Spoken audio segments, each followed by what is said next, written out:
Hello friends, स्वागत है आपका अपने यूट्यूब चैनल पर। फ्रेंड्स, इस वीडियो में आपको बताएंगे उत्तर प्रदेश अधीनस्थ सेवा चयन आयोग लखनऊ के द्वारा जारी किए गए पेट का नोटिफिकेशन के बारे में। हाल ही में जल्द ही ये नोटिफिकेशन जारी हुआ है। इसका रजिस्ट्रेशन कब से प्रारंभ होगा? 25 मई 2021 से। ये सबसे पहला विज्ञापन है, पहली परीक्षा है, पेट करा रहा है उत्तर प्रदेश अधीनस्थ सेवा चयन आयोग। इसको कहते हैं UPSSC के नाम से भी इसको जाना जाता है, UPSSC। इसके अंतर्गत आपने एग्जाम दिया होगा, DDO लेखपाल, ये सारे वैकेंसी इसी के अंतर्गत निकलती है। चयन आयोग सारी वैकेंसी निकालता है, UPSSC। जान लेते हैं पेट होता क्या है। एक पेट क्या है? प्रिलिमिनरी एलिजिबिलिटी टेस्ट है, प्रारंभिक अहर्ता परीक्षा जिसे हिंदी में बोलते हैं। इसका अंतर्गत अगर आपने इस एग्ज़ाम को क्वालिफाइड किया है, जैसे टेट और सीटेट, टीचिंग में होता है टेट और सीटेट, जैसे आप क्वालिफाइड रहते हैं, सर्टिफिकेट रहता है, तो आप सुपर टेट के लिए एलिजिबल होते हैं। वैसे ही प्रारंभिक अहर्ता परीक्षा प्री है, इसको अगर आपने क्वालिफाइड कर लिया है तो इस चयन आयोग के द्वारा जितने भी विज्ञापन निकाले जाएंगे, चाहे वो BDO के हों, चाहे लेखपाल को हों, चाहे कोई अन्य, आप उसका मेंस देने के लिए एलिजिबल हो जाएंगे। अगर आपने इसको क्वालिफाइड नहीं किया है, इसको आपने फॉर्म फिल नहीं किया है, एग्ज़ाम क्वालिफाइड नहीं किया है, तो आप मेंस नहीं दे सकते। कोई भी जो वैकेंसी आएगी उसको अप्लाई नहीं कर सकते। तो क्या है? एक प्रारंभिक अहर्ता परीक्षा है पेट, इसको आप अवश्य फिल करिएगा। कब से भरा जा रहा है? रजिस्ट्रेशन प्रारंभ होगा 25 मई 2021 से इसका रजिस्ट्रेशन शुरू होगा। शुल्क जमा होगा 25 मई से ही इसका शुल्क भी जमा होगा। आवेदन कब तक सबमिट कर सकते हैं? 21 जून तक। आप इस 21 जून तक इसको आवेदन सबमिट कर सकते हैं। आवेदन में आप संशोधन भी कर सकते हैं। इसमें एक सुविधा दी गई है कि आप आवेदन में संशोधन कर सकते हैं 28/6/2021 तक। देख लीजिए, 21/6/2021 तक एक सप्ताह के अंतर्गत आप जो है जितना भी अनिवार्य कैटेगरी हुआ, रजिस्ट्रेशन नंबर, मोबाइल नंबर, इसको आप संशोधित कर सकते हैं। उसके बाद संशोधन नहीं होगा। यह फॉर्म पूर्णतः ऑनलाइन भरा जाएगा, ऑफलाइन स्वीकार नहीं किया जाएगा। ऑनलाइन इसकी फीस भी जमा होगी। इसके बारे में डिटेल में आप देख सकते हैं। चलिए हम आपको बता दें। इसके बारे में स्पष्ट किया गया है गवर्नमेंट के द्वारा कि जो 2 स्तरीय परीक्षा प्रणाली होती है, प्री और मेंस, केवल भविष्य में जो विज्ञापन आएंगे उनके लिए ही यह पेट मान्य होगा। जो पिछली बार पीछे निकल चुका है विज्ञापन, फॉर्म आप भर चुके हैं, उसके लिए जो विज्ञापन में नियम था उसी के अनुसार पिछली भर्ती होगी। आप कहाँ से इसको भरेंगे? देख लीजिए, वेबसाइट लिंक यही है, http://upsssc.gov.in। ये गवर्नमेंट वेबसाइट है, यहीं से आप अप्लाई कीजिएगा। कोई फर्जी वेबसाइट से अप्लाई नहीं करेंगे, नहीं तो आपका फीस जो है बेकार चला जाएगा। देख लीजिए, इसमें स्पष्ट रूप से बताया गया है कि यदि किसी अभ्यर्थी द्वारा प्रारंभिक अहर्ता परीक्षा में प्रतिभाग नहीं किया गया तो उसके द्वारा आयोग द्वारा आयोजित किए जाने वाली किसी भी मुख्य परीक्षा हेतु आवेदन नहीं किया जा सकेगा। आपको ये पेट एग्ज़ाम क्वालिफाइड करना ही पड़ेगा, तभी आप मेंस दे सकते हैं। कोई वैकेंसी आएगी तो एक मात्र प्रारंभिक अहर्ता परीक्षा है, इसके आधार पर आप चयन का दावा नहीं कर सकते हैं। यहाँ पर आप देख सकते हैं आयोग के अंतर्गत कौन कौन से पद हैं। समूह ख और समूह ग के समस्त सीधी भर्ती वाले पद इसके अंतर्गत आते हैं। सचिवालय के पद भी इसके अंतर्गत आते हैं। आयोग द्वारा किसी पद को आयोग के कार्य क्षेत्र से हटा भी सकती है गवर्नमेंट, उसमें जोड़ भी सकती है राज्य सरकार। यूपी गवर्नमेंट इस चयन आयोग के अंतर्गत किसी भी कार्य क्षेत्र के सचिवालय के अंतर्गत जोड़ भी सकती है और निकाल भी सकती है पद। यह उत्तर प्रदेश गवर्नमेंट के अधीन है। शैक्षिक अहर्ता देख लेते हैं कौन कौन सी शैक्षिक अहर्ता। हाई स्कूल या समकक्ष हो, उच्च शैक्षिक अहर्ता आधारित वाले भी आवेदन कर सकते हैं। अतः ऐसे सभी अभ्यर्थी जिनके द्वारा आवेदन पत्र सबमिट करने की अंतिम तिथि से पूर्व तक आपकी सारी योग्यता होनी चाहिए। यह प्रारंभिक अहर्ता परीक्षा के आधार पर आपको शॉर्टलिस्ट किया जाएगा। जो मुख्य परीक्षा होगी, लिखित चाहे हो, चाहे कौशल परीक्षा हो, चाहे शारीरिक परीक्षा, उसमें आपको शामिल किया जाएगा अगर आपने पेट क्वालिफाइड किया है, प्रिलिमिनरी एलिजिबिलिटी टेस्ट, प्रारंभिक अहर्ता परीक्षा। तो यहाँ पर स्पष्ट हो जाता है कम से कम आप हाई स्कूल हों, आप कम से कम हाई स्कूल पास हों तो आप पेट अप्लाई कर सकते हैं। जो BSc MSc या UG PG हैं वो भी अप्लाई कर सकते हैं। एज देख लीजिए आप लोग, एज क्या है इसकी? एज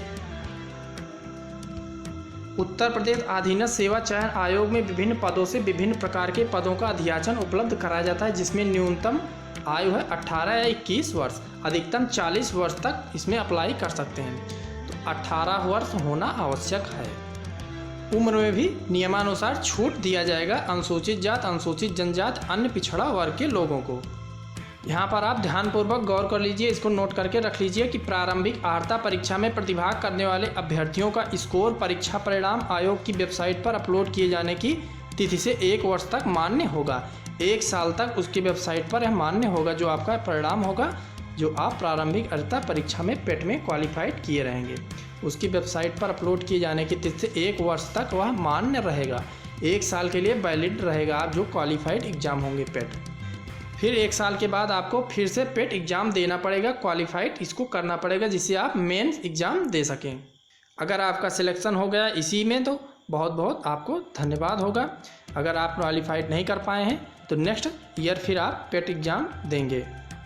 फीस आप देख सकते हैं, सामान्य अनारक्षित वर्ग के लिए 160 रुपये आवेदन शुल्क है, जिसमें 25 रुपये ऑनलाइन प्रक्रिया शुल्क की कुल 185 रुपये है। अन्य पिछड़ा वर्ग के लिए है 185 है, इसमें भी है। अनुसूचित जाति के लिए है 95 और अनुसूचित जनजाति के लिए भी 95 है। विकलांगजन के लिए है 25 ओनली 25, वही जो ऑनलाइन प्रक्रिया शुल्क लगेगा। यह है फीस, ऑनलाइन फीस। अगर आपने अपने आवेदन में गलती कर दिया है, उसको संशोधित करना चाहते हैं तो संशोधित विज्ञापन की अंतिम तिथि तक तथा उससे 1 सप्ताह के अंदर 28 जून 2021 तक ही आप उसमें संशोधन कर सकते हैं। अभ्यर्थी केवल एक बार ही अपना फॉर्म संशोधित कर सकता है, इसको नोट कर लीजिए, एक ही बार आप संशोधित कर सकते हैं, तो बहुत ध्यानपूर्वक अपना आप फॉर्म अप्लाई करिएगा। अगर आपको ऑनलाइन फॉर्म करने वक्त कोई कठिनाई होती है, कोई समस्या होती है तो आप इस नंबर पर संपर्क कर सकते हैं। वेबसाइट upsssc.gov.in के होम पेज पर FAQ फ्रीक्वेंटली आस्क्ड क्वेश्चन के माध्यम से कठिनाई का समस्या प्राप्त कर सकते हैं, वहाँ पर सुविधा दी गई है। आप देख लेते हैं इसका सिलेबस क्या है, इस एग्ज़ाम का सिलेबस क्या है, पाठ्यक्रम क्या है, उसी अनुसार तैयारी किया जाए। इसका पाठ्यक्रम भी आपको बता दे रहे हैं इसी वक्त। आप देख सकते हैं इसके अंतर्गत भारतीय इतिहास, इंडियन हिस्ट्री दिया गया है। अंक 5 नंबर का होगा भारतीय इतिहास, इंडियन हिस्ट्री 5 नंबर की आएगी, जिसमें सिंधु घाटी की सभ्यता, वैदिक संस्कृति, बौद्ध धर्म, जैन धर्म, मौर्य वंश, गुप्त वंश, हर्षवर्धन, राजपूत काल आएगा। कुल 5 अंक का होगा इंडियन हिस्ट्री। और नेक्स्ट देखते हैं आगे, भारतीय राष्ट्रीय आंदोलन पूछा जाएगा, जिसके अंतर्गत स्वाधीनता आंदोलन के प्रारंभिक वर्ष, स्वदेशी सविनय अवज्ञा, क्रांतिकारी आयोजन। अगला होगा जियोग्राफी, ये भी 5 नंबर का आएगा, जिसमें भारत एवं विश्व का भूगोल, भारत एवं विश्व का राजनीतिक भूगोल, जलवायु, मौसम, टाइम जोन, जनसांख्यिकी, परिवर्तन और प्रवास। फिर आएगा भारतीय अर्थव्यवस्था, इंडियन इकोनॉमी, ये भी 5 नंबर की आएगी। इसमें भारतीय अर्थव्यवस्था वर्ष 1991 में आर्थिक सुधार, उसके बाद की अर्थव्यवस्था, वर्ष 2000 पश्चात की आर्थिक सुधार, 5 नंबर का ये भी होगा। नेक्स्ट देख लेते हैं भारतीय संविधान एवं लोक प्रशासन, ये भी 5 नंबर का, कुल 5-5 नंबर का हर टॉपिक से उठाया गया है। भारतीय संविधान लोक प्रशासन से भी 5 नंबर का आएगा। सामान्य विज्ञान के भी क्वेश्चन आएंगे, प्रारंभिक भौतिक विज्ञान, प्रारंभिक रसायन विज्ञान, प्रारंभिक जीव विज्ञान इसके अंतर्गत पूछे जाएंगे, 5 नंबर के भी आएंगे। प्रारंभिक अंक गणित भी है, ये भी 5 नंबर के। पूर्ण संख्या, प्रतिशतता, साधारण अंकगणित समीकरण, वर्ग, वर्गमूल, घातांक, घात, औसत इसके अंतर्गत चैप्टर आएगा। सामान्य हिंदी भी पूछा जाएगा, संधि, विलोम, पर्यायवाची, वाक्यांश के एक शब्द। आगे देखते हैं तर्क शक्ति आएगा, रीजनिंग जिसे बोलते हैं, ये भी 5 नंबर का होगा। तर्क शक्ति में कैलेंडर, घड़ी, कारण प्रभाव, कोडिंग, डिकोडिंग, निगमन, कथन, विश्लेषण, संबंध, समूह में भिन्न को अलग करना, 5 नंबर के भी पूछा जाएगा। सामयिकी, करंट अफेयर्स पूछा जाएगा 10 नंबर का, ये इंपॉर्टेंट है, आप नोट कर लीजिए, इसमें सबसे ज़्यादा मार्क्स मिलेंगे 10 नंबर करंट अफेयर से। भारतीय एवं वैश्विक, सामान्य जागरूकता, जनरल अवेयरनेस में भी 10 नंबर का पूछा जाएगा। दोनों टॉपिक बहुत ही इंपॉर्टेंट है, आपको नंबर्स गेन यहीं से प्राप्त करना, करंट अफेयर और सामान्य जागरूकता, जनरल अवेयरनेस, GA। तो आप हमारे चैनल से जुड़े रहेंगे, आपको दोनों प्रिपरेशन हो जाएगा। और यहाँ पर अपठित हिंदी गद्यांश का विवेचन एवं विश्लेषण 2 गद्यांश आएगा, प्रत्येक 5 नंबर का होगा, 10 नंबर का ये भी होगा। नेक्स्ट देखते हैं आगे और क्या है, ग्राफ भी पूछा जाएगा, ग्राफ की व्याख्या एवं विश्लेषण, ये भी 2 ग्राफ आएगा, जिसके प्रत्येक नंबर 5 नंबर क्योंकि 10 नंबर का ये भी होगा। फिर अगला है तालिका की व्याख्या विश्लेषण, 2 तालिकाएँ आएंगी, प्रत्येक 5 नंबर का होगा, 10 नंबर का ये भी होगा। अब देख लीजिए कुल 15 टॉपिक्स से आएंगे, 15 टॉपिक्स से आएंगे, जो इसमें इस तरफ आप देख सकते हैं, इधर 2-3 बहुत इंपॉर्टेंट है जो 10-10 नंबर का है। इतने सारे आप और सारे 5-5 नंबर के देख लेते हैं कहाँ से एग्ज़ाम में पूछा जाएगा।